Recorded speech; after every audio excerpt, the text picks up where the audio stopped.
우리가 주일 오후에 웨스트민스터 신앙고백을 함께 공부하는 이유는 우리 교회의 신앙고백이기 때문에 그렇습니다.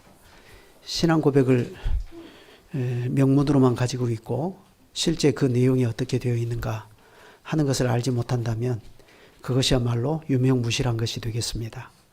그래서 그런 유명무실한 것이 되지 않도록 지금 우리가 웨스트민스터 신앙고백을 착실하게 지금 배워나가고 있습니다. 지난 주일에는 그리스도인의 자유와 양심의 자유에 대해서 생각했습니다. 여러분, 그리스도인의 자유가 무엇이라고 생각합니까? 하나도 복잡할 일게 생각할 일이 아닙니다. 교회와 신자는 오직 하나님을 사랑하고 하나님의 말씀을 조차 행함으로써 인생의 참된 자유를 누리며 그 결과로 인생의 참된 의미와 보람을 얻게 된다는 것입니다. 하나님께서 우리를 죄와 사망의 종노릇하에서 풀어 자유케 하셨죠.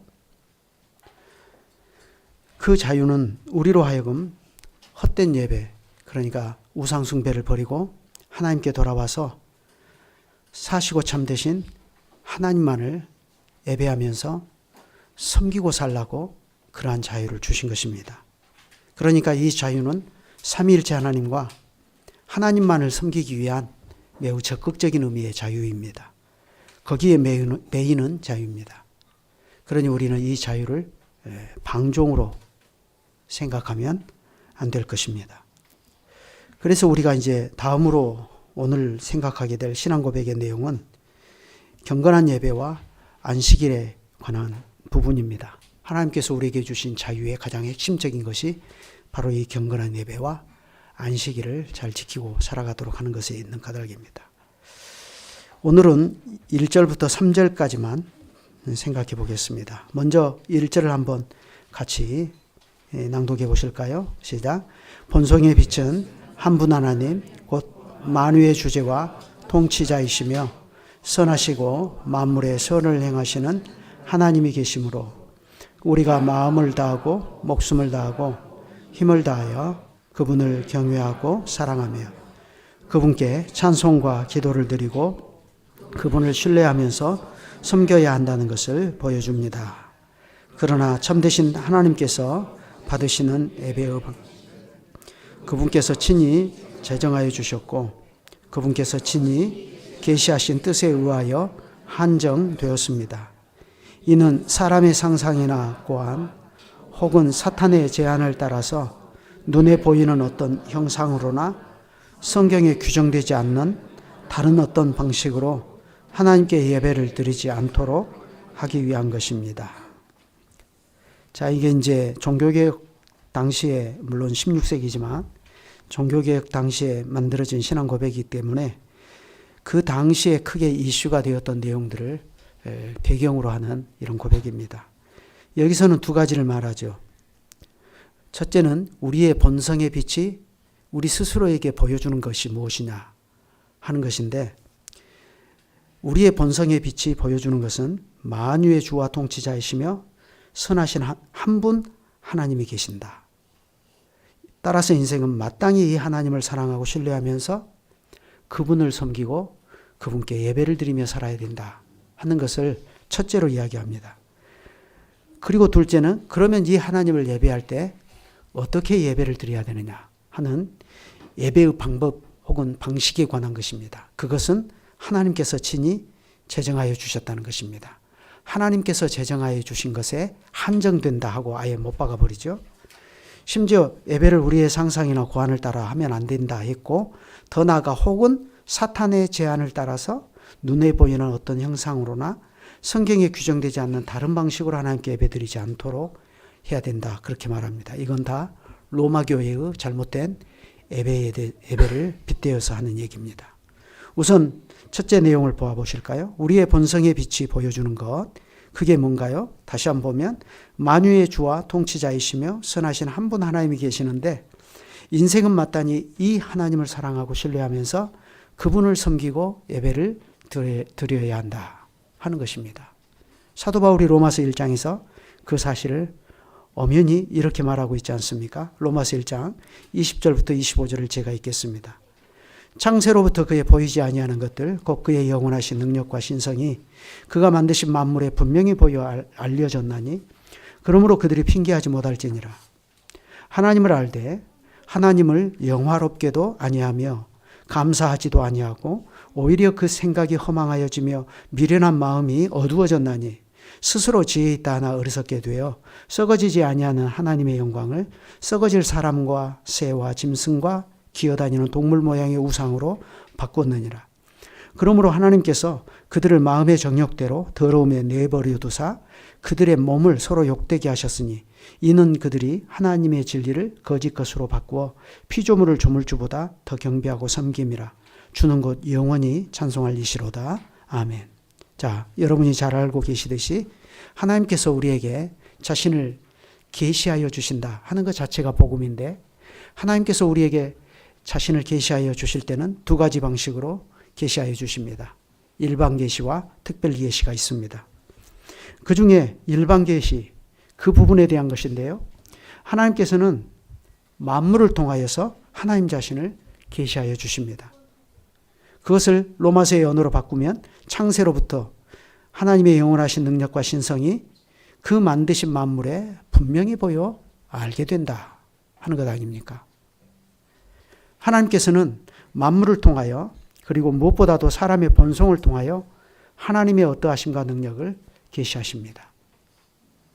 그러므로 이 사실이 우리에게는 당연하게 요구하는 것이 있습니다. 그 요구가 뭐죠? 하나님을 섬겨야 한다는 것이에요. 그래서 사도행전 17장 28절부터 29절을 읽습니다. 같이 읽을까요? 우리가 그를 힘입어 살며 기동하며 있느니라.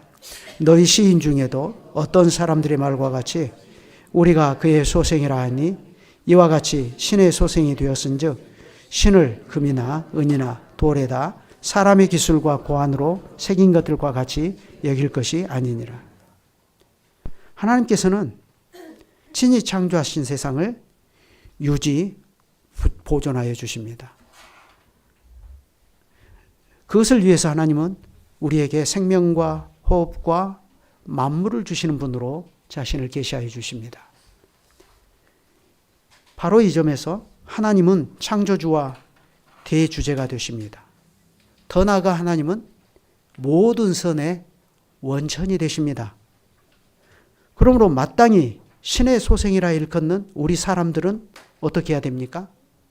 이 하나님을 섬기고 우상을 섬겨서는 안 되는 것이 아니냐 이 말입니다. 모든 인생은 하나님을 하나님으로 인정해야 된다는 것입니다. 우리가 하나님의 말씀에 순종해야 한다는 것입니다. 그리고 우리는 궁극적으로 하나님께 돌아가야 할 영광과 감사를 인생으로서 마땅히 돌려드려야 한다는 것입니다. 여러분, 그래야 비로소 사람이 사람 되는 것입니다. 여러분, 사람의 조건이 뭡니까? 사람의 조건을 충족시키는 일은 우리가 마땅히 하나님을 알고 하나님을 기쁘게 섬기는 데 있는 것입니다.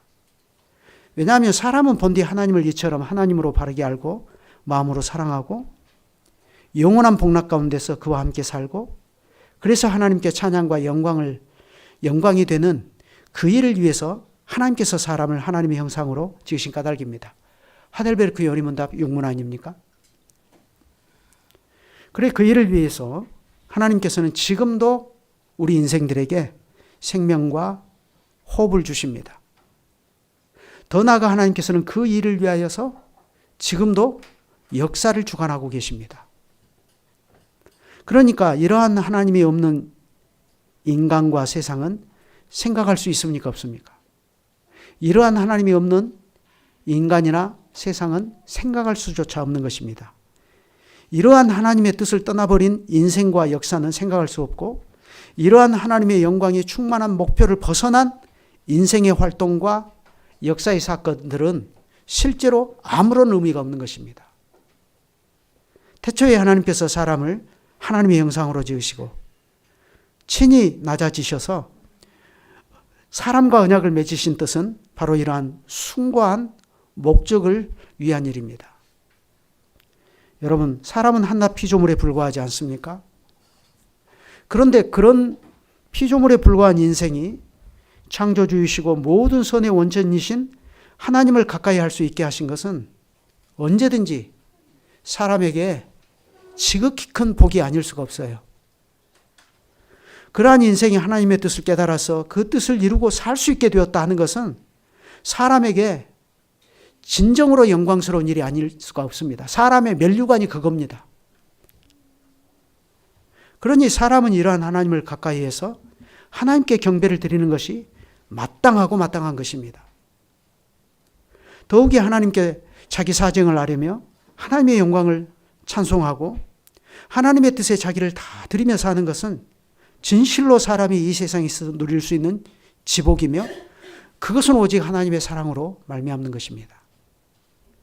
구약의 시인이 하나님을 가까이 하는 이 사람의 복에 대해서 지복이라 하고 부른 것은 심히 정당하지 않습니까? 그래서 우리가 오늘 시편 73편을 읽었는데 다시 한번 23절부터 보시죠. 내가 항상 주와 함께하니 주께서 내 오른손을 붙드셨나이다.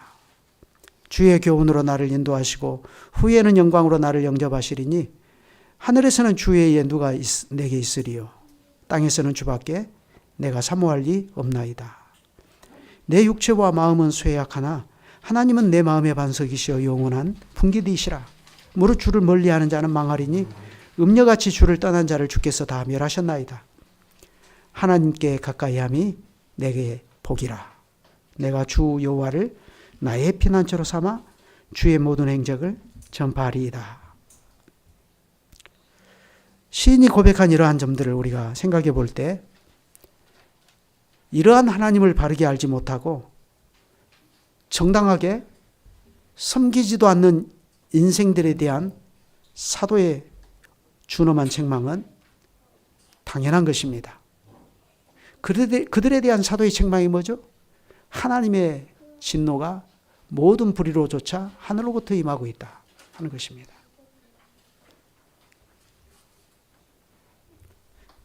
타락한 사람은 그 생각이 심히 어두워져서 하나님을 알면서도 마땅히 하나님을 영화롭게도 아니하고 감사치도 아니합니다. 대신 타락한 사람은 하나님을 멀리하고 우상을 섬겨요. 그런데 생각해 보세요. 이러한 우상 숭배는 하나님께서 이 자연을 통해서 자신을 우리에게 계시하여 주시고 있구나 하는 그 사실을 증명합니다. 인간의 우상 숭배가. 그 점을 우리가 잘 생각해야 됩니다. 만약 하나님께서 자연과 우리 인생의 본성을 통하여 자기를 계시해 주시는 일이 없다면 어떻게 될까요? 타락한 사람이 피조물을 섬긴다? 이건 있을 수가 없습니다. 왜냐하면 사람은 본래 신지식이 없기 때문에 그렇게 되는 겁니다. 우상 숭배도 존재하지 않게 되는 거예요.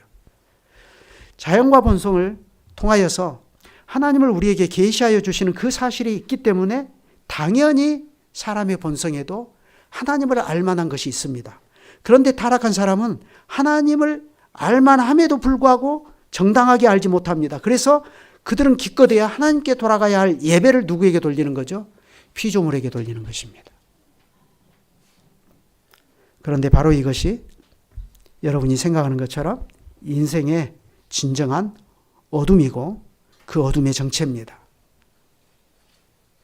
타락한 인생은 스스로 지혜롭다 하면서도 마땅히 섬겨야 할 하나님을 몰라보고 하나님 대신 우리 인생보다 훨씬 저급하고 밑에 있는 피조물을 섬기는 것입니다. 어떻게 사람이 소를 신이라고 섬길 수 있습니까? 어떻게 사람이 코끼리를 신이라고 섬길 수 있어요? 그런 일들이 저 다른 나라에 가면 비일비재 지금도 하지 않습니까?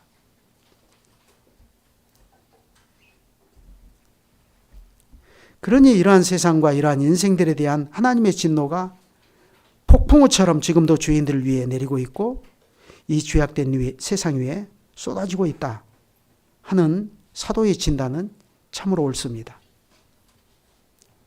그러니 성경과 사도들이 우리에게 전한 복음은 근본적으로 이러한 우상숭배의 악습을 버리고 하나님께 돌아와서 사시고 참되신 하나님만을 섬겨라 하는 것입니다.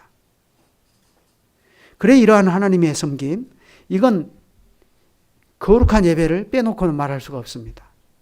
나는 하나님을 압니다. 나는 하나님을 섬기는 사람입니다. 이렇게 말하면서도 실제로 어떤 이유에서든지 거룩한 예배에서 물러나서 따로 있으려고 한다거나 혹은 예배할지라도 사람의 고안이나 생각을 좇아서 하는 것이라면 이 또한 실로 두려운 일이 아닐 수 없습니다. 왜냐하면 하나님을 예배하는 일은 철저하게 하나님께서 보여주신 계시를 좇아서만 할 수 있도록 하나님께서 예배의 방식을 딱 한정시켜 주셨기 때문에 그렇습니다. 바로 이 점에서 개혁교회는 예배의 규제적 원리라는 것을 중요하게 붙들고 있습니다. 이건 여러분이 아시는 대로 로마 교회의 태도와 비교되는 것 아닙니까? 로마 교회는 어떻게 말하죠? 성경에서 직접 금하는 것이 아니면 예배에 도입해도 된다는 것입니다. 성경에서 직접 금하는 것이 아니라면.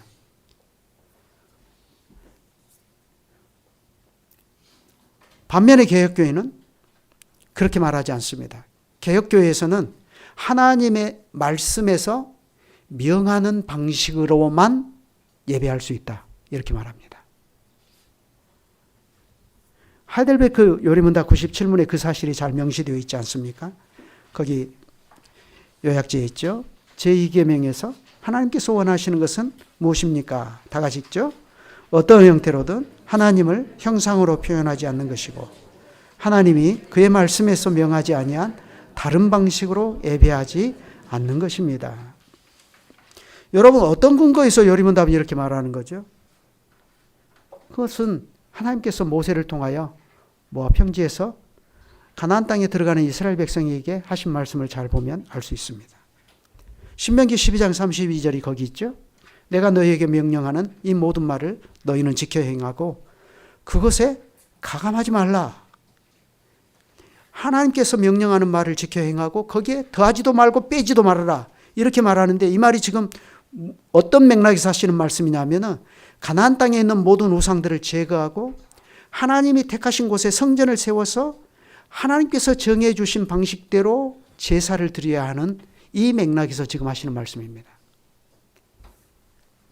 그래서 신명기 12장 5절로 7절 그 내용을 보면 알 수 있죠. 오직 너희의 하나님 여호와께서 자기의 이름을 두시려고 너희 모든 지파 중에서 택하신 곳인 그 계실 곳으로 찾아 나아가서 너희의 번제와 너희의 제물과 너희의 11조와 너희 손의 거제와 너희의 서원제와 낙헌 예물과 너희 소와 양의 처음 난 것들을 너희는 그리로 가져다가 드리고 거기 곧 너희의 하나님 여호와 앞에서 먹고 너희 하나님 여호와께서 너희의 손으로 수고한 일에 복주심으로 말미암아 너희와 너희의 가족이 즐거워할지니라. 자, 여기서 보는 것처럼 번제, 11조, 거제, 서원제, 낙헌제, 또 초실에 관한 규정들이 나오죠. 이런 것들은 모두 제사에 관한 규정들 아닙니까? 그런데 이 제사가 바로 하나님께 예배드리는 일입니다. 이 예배드리는 일에 관해서 모세는 먼저 이 말로 시작해요. 이번에 신명기 12장 1절입니다. 같이 한번 읽죠. 내 조상의 하나님 여호와께서 내게 주셔서 차지하게 하신 땅에서 너희가 평생에 지켜 행할 규례와 법도는 이러하니라. 그래 바로 이러한 엄격한 원칙 위에서 모세와 이스라엘 자손은 어떻게 했습니까? 그들은 하나님의 명령대로 성막을 건설하고 제사장들을 임직했습니다. 그래서 마침내 처음으로 이제 공적 제사를 드리는 날이 되었습니다. 그런데 하필 그때 아론의 두 아들 나답과 아비후가 하나님께 죽임을 당합니다. 그 내용이 레위기 10장 1, 2절에 있죠. 거기 한번 보십시다. 자, 건우가 큰 소리로 한번 레위기 10장 1, 2절을 읽어보세요.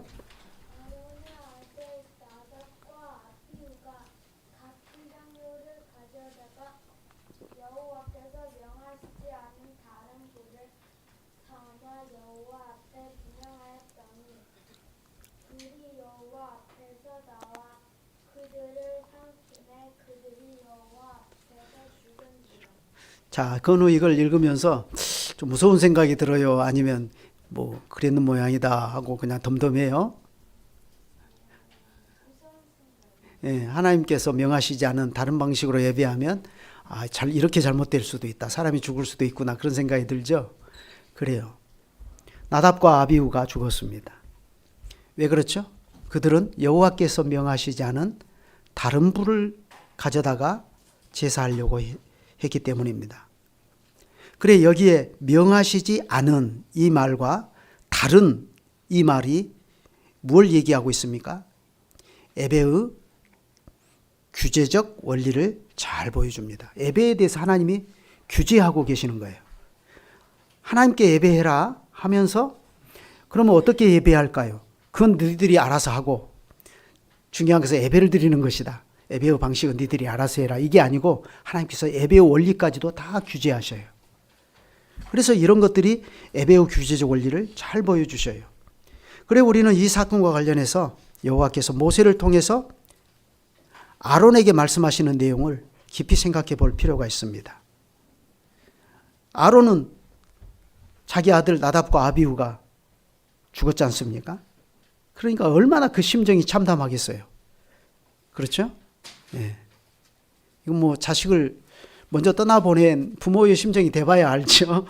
예, 아론이 지금 무덤덤한 상태가 아니라고요. 그런데 자식들이 죽었어요. 생태 같은 아들 둘이 죽었습니다. 그런데 그때 하나님께서 모세를 통해서 그 아론에게 말씀하십니다. 이번에는 레위기 10장 3절 다 같이 읽죠. 모세가 아론에게 이르되 이는 여호와의 말씀이라 이르시기를 나를 가까이 하는 자 중에서 내 거룩함을 나타내겠고 온 백성 앞에서 내 영광을 나타내리라 하셨느니라. 하나님께서는 가까이 하는 자 중에서 다시 말해 예배를 통하여 하나님께 예배를 드리려고 나오는 사람들을 통하여 하나님의 거룩하심을 드러내시고 모든 회중 앞에서 예배 가운데서 그 영광을 드러내시겠다는 것입니다. 예배가 그런 것입니다.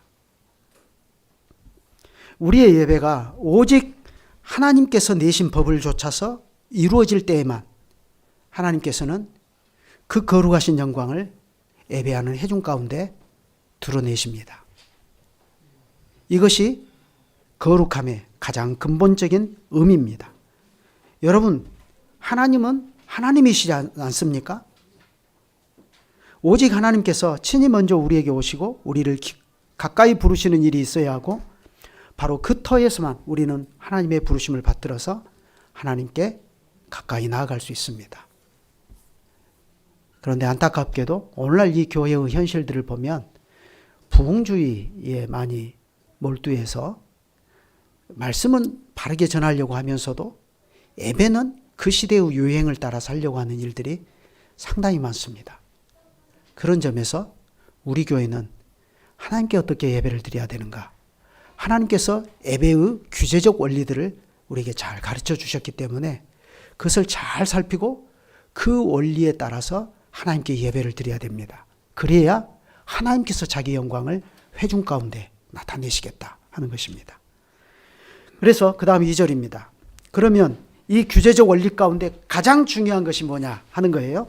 경건한 예배는 오직 삼위일체 하나님께 그리고 중보자 그리스도를 통해서 드려야 한다 하는 것입니다. 자, 2절입니다. 같이 읽죠. 경건한 예배는 하나님 곧 성부와 성자와 성령께 드리고 오직 하나님께만 드려야 하며 천사나 성인 혹은 다른 어떤 피조물에게도 드려서는 안 됩니다. 그리고 타락한 이후에는 중보자 없이 예배를 드릴 수 없으며 다른 어떤 이의 중보가 아니고 오직 그리스도의 중보로만 드려야 합니다. 여러분, 바로 이게 하나님께서 규정하신 예배의 규제적 원리 중에서 가장 중요한 두 가지입니다. 첫째, 예배의 대상은 누구인가? 삼위일체 하나님입니다. 둘째, 이 예배는 오직 중보자 그리스도를 통해서만 드려야 한다 하는 것입니다. 하나님께서 타락한 인생을 향하여 크신 긍휼 가운데 거룩한 사랑을 나타내셨습니다.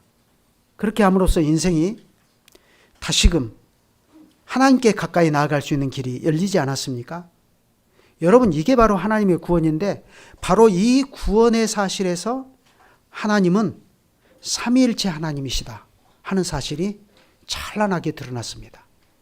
구약시대에도 하나님은 삼위일체시다 하는 것이 희미하게 드러났지만 그러나 이 계시가 가장 밝게 드러난 때는 신약의 충만한 계시입니다.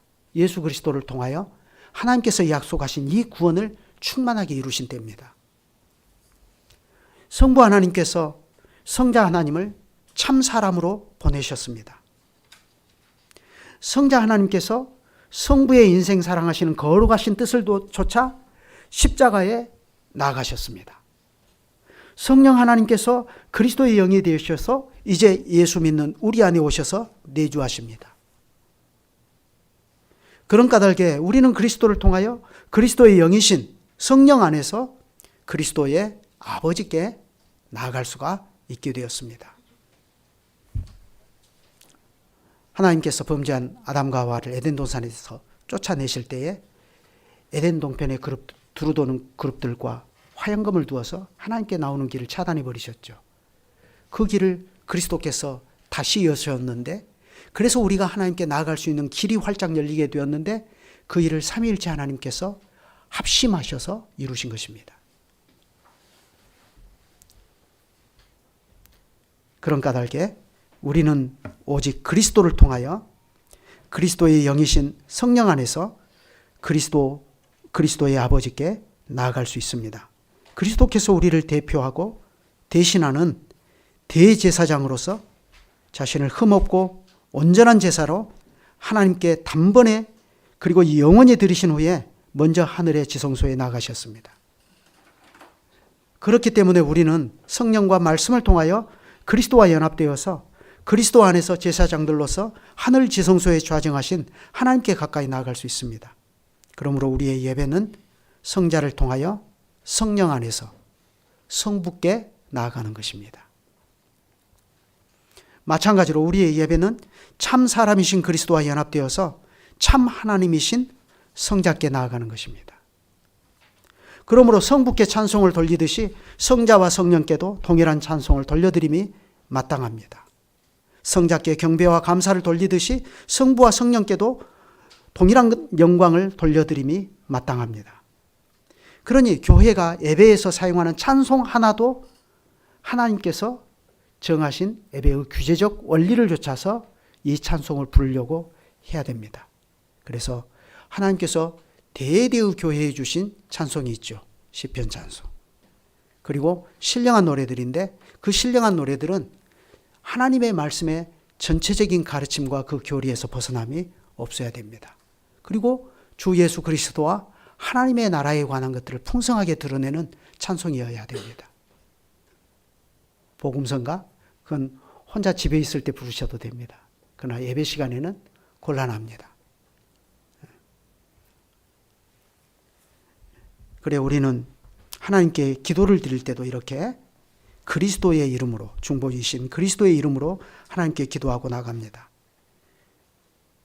그리스도의 이름이 아니면, 즉 그리스도 아니시면 하나님께서 우리 같은 죄인들의 말에 귀 기울이실 까닭이 없습니다. 그럼에도 불구하고 창조주와 대주제이신 거룩하신 하나님께서 한낱 피조물이요 죄인들인 우리들의 기도에 귀를 기울이시고 응답하시는 것은 오직 하나님의 독생자 우리 주 예수 그리스도 안에 우리가 있기 때문입니다. 그러니 우리가 그리스도 안에서 하나님의 뜻을 좇아 기도할 때에 하나님 아버지께서는 틀림없이 우리의 기도에 귀를 기울이시고 우리의 기도를 들으시며 응답해 주십니다. 그래 이것이 바로 사도의 담대한 확신이고 사도적 교회가 가지는 담대한 확신 아닙니까? 요한일서 5장 14절 15절이 그 내용입니다. 같이 한번 우리가 담대한 확신 가운데 같이 한번 읽어보시죠. 시작. 그를 향하여 우리의 가진 바 담대한 것이 이것이니 그의 뜻대로 무엇을 구하면 들으심이라. 우리가 무엇이든지 구하는 바를 들으시는 줄을 안즉 우리가 그에게 구한 그것을 얻은 줄을 또한 아느니라. 자, 이렇게 이 확신을 우리가 담대하게 가질 수 있는 이유가 뭐죠? 그리스도 안에서 하나님께서 우리의 아버지와 우리의 하나님이 되어주신 때문입니다. 하나님께서는 우리에게 필요한 것을 다 아셔요. 그래서 얼마 전에 어떤 유튜브에 보니까 그런 내용도 있대요. 하나님은 우리가 필요한 것이 뭔지 다 아신다고 하면서 왜 우리로 하여금 그걸 구하게 하시죠?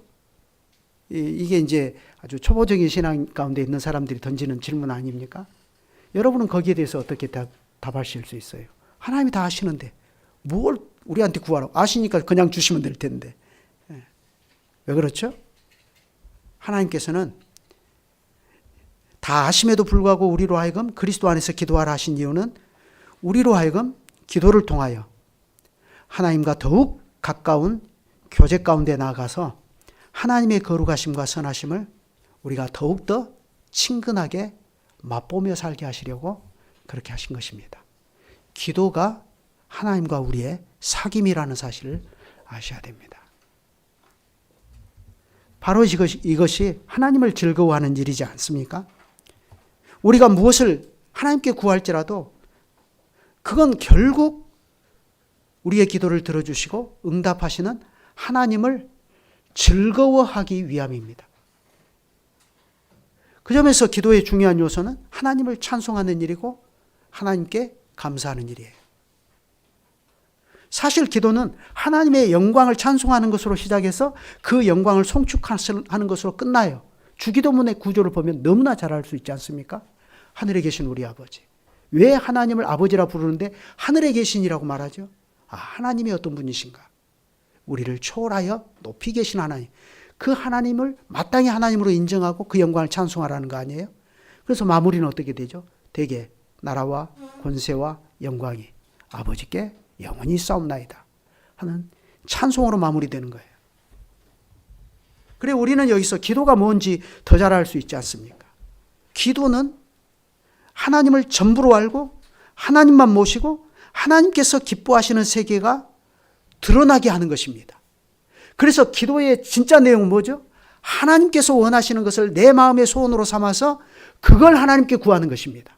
그러니까 이 세계는, 이 기도의 세계는 이방인들의 세계와 같이 무엇을 먹을까, 무엇을 마실까 염려하는 중언부언하는 세계가 아니요 하나님을 찬송하는 세계이고 하나님만을 전부로 여기는 세계입니다. 그게 우리 크리스천들의 기도의 세계입니다.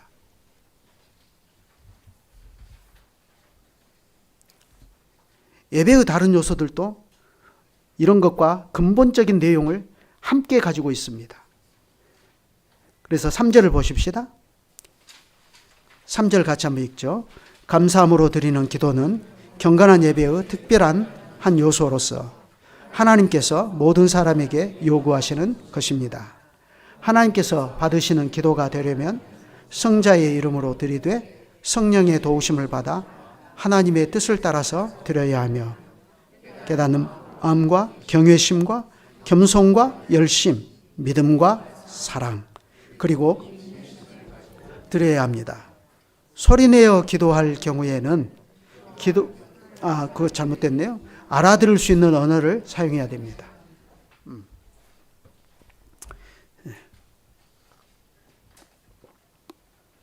여기 특별히 주목할 표현이 하나 있죠. 기도는 하나님께서 모든 사람에게 요구하시는 것입니다. 기도는 우리가 하나님께 무엇을 요구하는 행위가 아니고 더구나 기도는 자기의 욕구를 충족시키기 위한 방편도 아니고 오히려 기도는 하나님께서 하나님으로서 우리에게 요구하시는 거예요. 기도하라, 구하라, 찾으라, 두드리라 그러시지 않습니까? 왜 그렇습니까? 인생이라면 언제든지 하나님께 가까이 나오라 하시는 것이고 모든 일에 하나님께 아뢰라 하시는 것이고 범사에 하나님만을 의지하라 하는 것입니다. 이와 같이 하나님의 명령에 순종해서 경건한 예배로서 기도를 드리는 방법은 성자의 이름으로 성령의 도우심을 받아 하나님의 뜻을 따라 드리는 것입니다. 이는 참된 예배가 성령과 진리로 이루어지는 이 사실과도 일치하지 않습니까? 아버지께 예배하는 자들은 영과 진리로 예배할 때가 오나니 곧 이때라. 아버지께서는 자기에게 이렇게 예배하는 자들을 찾으시느니라. 하나님은 영이시니 예배하는 자가 영과 진리로 예배할지니라 했습니다. 이 말씀에서 우리는 하나님께서 예배하는 자를 찾으신다라는 것입니다. 그래, 하나님께서 찾으시는 참된 예배자는 누구인가? 어떤 것이 참된 예배인가 하는 것을 우리가 여기서 알 수 있어요. 첫째로 여기서 참된 예배는 거짓 예배와 반대되는 개념이 아니라는 사실입니다. 여기서 말하는 참된 예배와 거짓 예배를 반대되는 개념으로 이야기하면 어떤 현상이 벌어지죠? 참과 거짓으로 이 문제를 나누어 버리면, 그러면 구약 제사는 거짓 예배가 되어버릴 수 있습니다.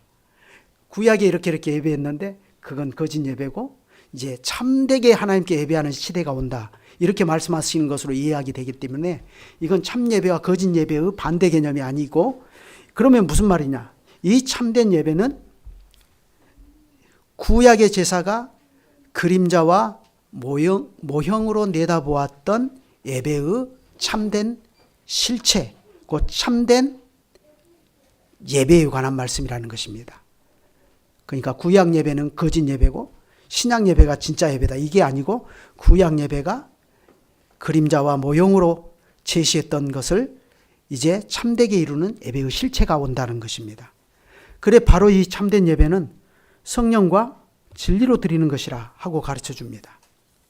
여기서 우리는 참된 예배, 곧 예배의 실체는 하나님께서 모든 언약 백성에게 성령을 부어주시는 사실 위에 있고, 진리, 즉 그리스도 안에서 성취된 구원의 실제 안에 이 예배가 놓여 있다 하는 것을 깨닫게 됩니다. 다시 말해서 여기서 신령과 진정으로라는 말은 성령과 진리 안에서, 혹은 성령과 그리스도 안에서라는 말과 비슷한 개념으로 이해하시면 될 것입니다. 그리스도께서 사마리아 여인에게 이 말씀을 해 주실 때에 주님께서는 얼마 있다가 십자가를 지시고 부활하셨습니다. 그걸 다 내다보시면서 지금 이 말씀을 하셔요. 십자가와 부활로 말미암아 하나님의 구속 대업을 주님께서는 완성하시고, 그 터 위에서 우리 인생들이 그리스도와 연합되어서 성신으로 하나님 아버지께 나아갈 수 있게 되는 이 사실을 지금 예수님께서는 사마리아 여인에게 말씀하고 계시는 것입니다. 그래서 주님은 너희가 내 이름으로 기도하라 하셨고, 그리스도의 사도는 그리스도의 영이신 성령 안에서 기도하라 하셨습니다. 그래서 요한복음 16장 23절로 24절이 그 내용이죠. 그날에는 너희가 아무것도 내게 묻지 아니하리라. 내가 진실로 진실로 너희에게 이르노니 너희가 무엇이든지 아버지께 구하는 것을 내 이름으로 주시리라. 지금까지는 너희가 내 이름으로 아무것도 구하지 아니하였으나 구하라. 그리하면 받으리니 너희 기쁨이 충만하리라. 바로 이 말씀에 기초해서 사도는 이렇게 전했습니다. 에베소서 6장 18절이죠. 모든 기도와 간구로 하되 무시로 성령 안에서 기도하고 이를 위하여 깨어 구하기를 항상 힘쓰며 여러 성도를 위하여 구하고 그랬습니다. 그처럼 하나님 하늘에서는 우리의 중보자께서 우리를 위하여 아버지 앞에서 간구하시고, 우리 안에서는 우리의 보혜사께서 우리를 위하여, 심지어 우리가 빌 바를 알지 못할 때에도 성령께서는 말할 수 없는 탄식으로 우리를 위하여 기도하십니다.